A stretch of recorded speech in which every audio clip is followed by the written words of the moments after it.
There have been no shortage of fascinating songs that have featured St. Louis as a theme, but there is one song that is undeniably the most commonly associated song with our city, the St. Louis Blues. The funny part of the story of the St. Louis Blues, though, is that it came from someone who spent just 6 months living in St. Louis and had an absolutely terrible time while he was here. W.C. Handy was a young, aspiring musician from Tennessee, and he realized he had a massive chance at breakthrough success with the 1892 Chicago World's Fair. He set off on the road, but while he was gone, they made a surprise announcement. The fair wasn't quite ready yet, and it would have to be postponed a year.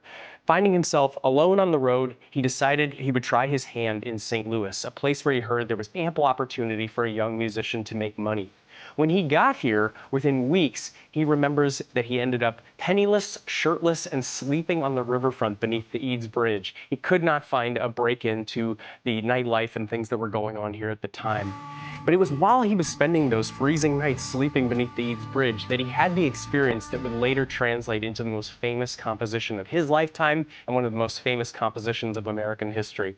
One night while he was under the Eads Bridge, he recalls hearing levee workers singing music that he called strange and eerie. It was these one-verse songs that they would repeat over and over and sing along to guitar. While he didn't have a word for what this music was, we would immediately recognize it as the blues today. He went back home to Memphis and traveled around the South and managed to make it as a musician. And by 1914, he was doing much better living back in his home of Memphis, Tennessee.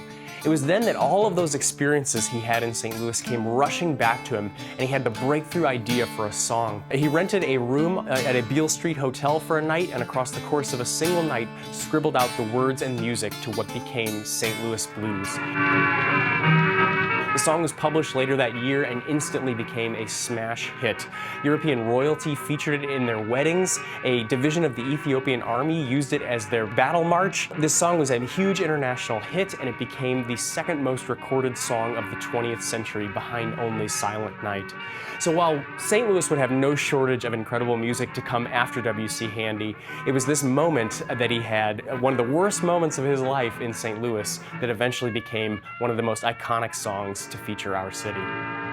To learn more about the Missouri Historical Society, visit mohistory.org.